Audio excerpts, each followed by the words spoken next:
नमस्कार दोस्तों, स्वागत है आप सभी का चारू चौधरी चैनल पर। और आज आपको बहुत ही मुख्य खबर मैं आपको बताना चाहती हूँ कि जो आर्मी पब्लिक स्कूल्स हैं, जो कि भारत में अलग अलग जगह 137 आर्मी पब्लिक स्कूल्स हैं, एपीएस स्कूल जिन्हें हम कहते हैं, तो यहाँ पर टीचर रिक्रूटमेंट जो है निकले हैं 8,000 पोस्ट के लिए। और ये बहुत ही बड़ी बात है इस टाइम में कि नवंबर में ही एग्जाम्स जो है वो हो जाएगा। अब प्रोसेस क्या रहेगा ये भी मैं आपको पूरा बताना चाहूंगी कि सिलेक्शन का जो प्रोसीजर है वो 3 अलग अलग स्टेजेस में है। अब पहली जो स्टेज है यहाँ पर, वो स्टेज क्या रहेगी, आपकी स्क्रीनिंग एग्जाम यहाँ पर रहेगा।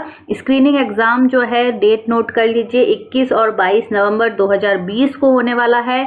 और ये सब जगह एक जैसा होगा। जो AWES का जो हेडक्वार्टर है वहां से ये यूनिफॉर्म एग्जाम जो है वो कंडक्ट करवाया जाएगा। और जो भी बच्चे से क्लियर कर लेंगे ना, उन्हें एक स्कोर कार्ड दिया जाएगा।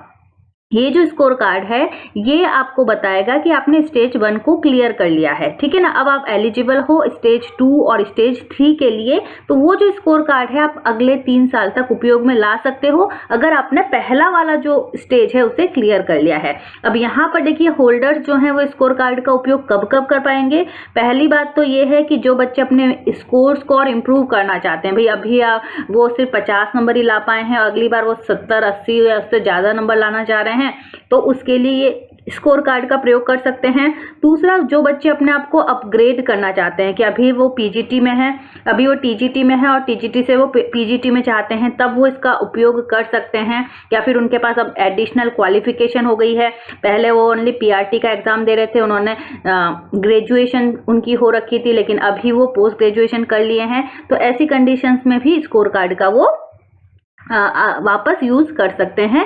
तो यहाँ पर एक दो चीजें आपको याद रखनी है कि अगर आपने जो पहला स्टेज है, पहली स्टेज जो है उसे पास कर लिया है, इसका मतलब ये बिल्कुल भी नहीं है, या क्लियर लिखा हुआ है, इसका मतलब नहीं है कि आप आर्मी पब्लिक स्कूल में एज अ टीचर आपकी जॉब लग गई है, जब तक कि आप स्टेज 2 और स्टेज 3 को भी पास नहीं कर लेते हो। सेकंड स्टेज जो है आपकी इंटरव्यू की होगी। इंटरव्यू जो है आपको बता दिया जाएगा, यहाँ पर लिखा हुआ है कि न्यूज़पेपर्स या फिर स्कूल की वेबसाइट के द्वारा या नोटिस बोर्ड के द्वारा आपको बता दिया जाएगा। अब जरूरी नहीं है कि आपके आसपास की लोकेशन पे जो आर्मी पब्लिक स्कूल है वहीं पर इंटरव्यू हो, वहां भी हो सकता है, किसी और लोकेशन पर भी हो सकता है।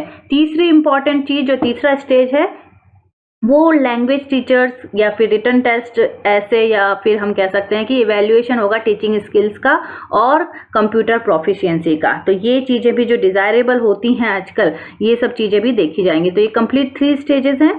सेकंड और थर्ड स्टेज जो है, ये जो है board of administration at HQ command या फिर स्कूल मैनेजमेंट के द्वारा की जाएंगी।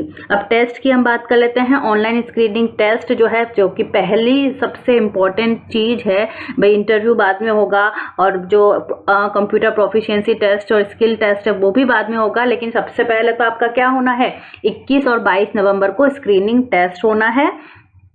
अब उसके लिए ये 3 कैटेगरीज हैं। देखिए क्वालिफिकेशंस क्या होनी चाहिए। 3 कैटेगरीज हैं, पीजीटी, टीजीटी और पीआरटी। अब पीजीटी के लिए पोस्ट ग्रेजुएशन होना चाहिए इन द सब्जेक्ट कंसर्न। आप जो भी सब्जेक्ट चूज करते हो उसमें मिनिमम 50% होनी चाहिए और बीएड साथ में होनी चाहिए, ये आपका रहेगा मिनिमम क्वालिफिकेशन। टीजीटी की बात करते हैं, सेम है, graduation with the subject concern, लेकिन वहां पर पीजीटी की जब बात करें तो पोस्ट ग्रेजुएशन आपकी होनी चाहिए, लेकिन टीजीटी में अगर आपने सिर्फ ग्रेजुएशन और बीएड किया हुआ है और 50% मार्क के साथ, तो आपको एग्जाम देने के लिए आप एलिजिबल हैं। पीआरटी के लिए ग्रेजुएशन में 50% या फिर बीएड या फिर आपने 2 साल का डिप्लोमा कर रखा है, डीएलईडी कर रखा है, तो वहां पर भी आप ये जो एग्जाम है वो दे सकते हैं। अगर हम बात करें एज की, जो फ्रेश कैंडिडेट्स हैं उनकी एज 40 साल से कम होनी चाहिए और एक्सपीरियंस्ड कैंडिडेट्स हैं तो वो 57 साल से कम अगर उनकी एज है तो वो एग्जाम दे सकते हैं। देखिए इस बार सीटेट या टेट जो है वो मैंडेटरी नहीं रखा गया है, ये चीज आप याद रख सकते हैं कि बाकी अगर सब चीजों में व्यक्ति क्लियर कर रहा है और किसी रीजन से उसका सीटेट या टेट पहले से क्लियर नहीं है, तो सोचा जा सकता है आरवी पब्लिक स्कूल का जो मैनेजमेंट है उसके माध्यम से कि हाँ उनको लेना है या नहीं लेना है। अब मेथड, सबसे इम्पॉर्टेंट बात कि सिलेबस क्या रहेगा। तो देखिए सिलेबस जो है उससे पहले मैं बता देती हूँ कि ऑनलाइन एग्जाम होने वाला है आपका, कोई आपको किसी ऑफलाइन या फिर पेपर नहीं देना है, कंप्लीट ऑनलाइन एग्जाम होगा। कंप्यूटर के सामने बैठकर आपको अपना एग्जाम देना होगा। एमसीक्यू फॉर्मेट होगा, सारे क्वेश्चन जो होंगे 4 ऑब्जेक्टिव ऑप्शंस आपके सामने होंगे और उसके आधार पर ही आपको देना होगा। तो देखिए पीजीटी और टीजीटी के लिए पार्ट ए और पार्ट बी है, और पीआरटी के लिए जो पार्ट ए है वो सबके लिए सेम है, चाहे वो पीआरटी हो, पीजीटी हो या फिर टीजीटी हो।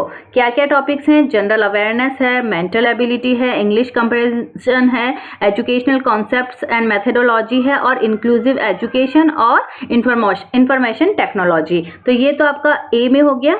और जब पार्ट बी की बात करते हैं जो कि सिर्फ टीजीटी और पीजीटी के लिए लागू होगा, स्पेसिफिक टू द सब्जेक्ट, आप जो भी सब्जेक्ट चूज करते हैं उस पर ये रहेगा। अब यहाँ पर देखिए